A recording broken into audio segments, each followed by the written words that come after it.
Bon, reprenons. Que faisiez-vous hier soir entre 21h et minuit? J'étais censé passer la soirée avec Stéphane devant le match. J'avais tout préparé. J'avais même acheté des pizzas. Et là, il m'a appelé stressé. Il était même énervé, je crois. Il m'a dit qu'il avait un truc grave à régler et qu'il fallait qu'il le règle tout de suite. Vous pensez qu'il a découvert que vous aviez une relation avec sa femme? Non, je pense pas. Mais en tout cas, il m'a pas donné de nouvelles de la soirée. Et j'ai dû rester tout seul, jusqu'à que vous m'appeliez pour me dire qu'il était mort. Madame Dupuis, saviez-vous que Stéphane avait l'intention de divorcer et de récupérer l'assurance vie ouverte à votre nom? Qu'est-ce que vous insinuez? Vous pensez vraiment que j'aurais tué mon mari pour de l'argent? Vous vous rendez compte de ce que vous dites? Alors oui, d'accord, ça allait pas forcément très bien entre nous. Je voulais un enfant, lui non. Mais notre relation était saine et je l'aimais. Jamais j'aurais fait quelque chose de si terrible.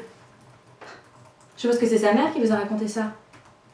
Vous devriez plutôt vous intéresser à elle. Elle n'a pas toujours été très honnête avec son fils.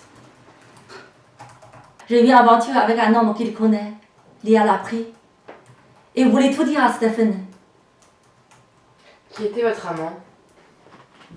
Bon, maintenant ça suffit. Vous allez arrêter de foutre de ma gueule. Je vous rappelle que vous risquez gros. On sait que vous étiez à l'hôtel Saint-Laurent le soir du meurtre de Stéphane et que vous n'étiez pas seul.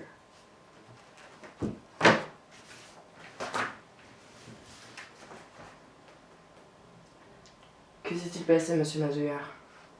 Madame Dupuis, on sait que vous avez menti sur votre alibi. Dites-nous la vérité maintenant. Je ne comprends pas. Bon. Je vais tout vous dire. De toute façon, j'ai rien à me reprocher. Mais je veux que le juge sache que j'ai coopéré. Non, mais attendez. Je vais tout vous expliquer. Ce n'est pas ce que vous croyez. Bon, voilà. Avec René, on s'est rencontrés à la fête de fin d'année de la boîte. C'est Stéphane qui l'avait ramené. À partir de là, on a commencé à se fréquenter. On se voyait à l'hôtel de temps en temps. La plus grande peur de René, c'était que Stéphane découvre le poteau rose et la dénonce à son mari. C'est la première fois que j'ai trouvé mon mari. Mais avec Marc, il s'y passe quelque chose. Il n'arrive pas à contrôler. Vous comprenez?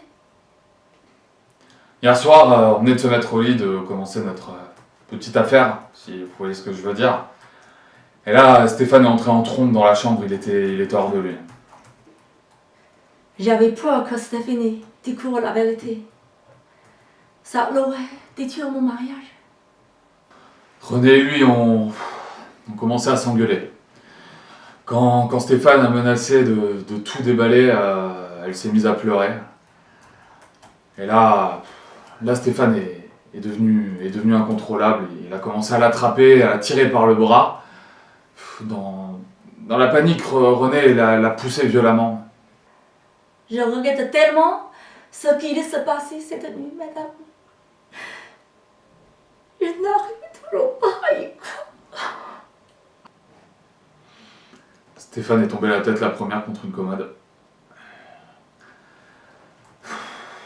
Avec le sang qu'il y avait par terre, on a vite compris qu'il était mort. Dans la panique, on a nettoyé et on a jeté le corps par la fenêtre.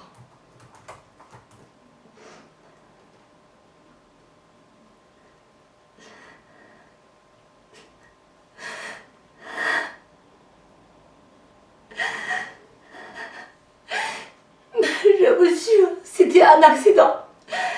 Je n'aurais jamais tué mon fils.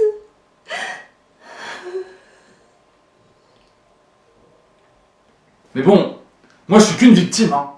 J'ai rien à voir dans cette affaire. C'est elle la meurtrière.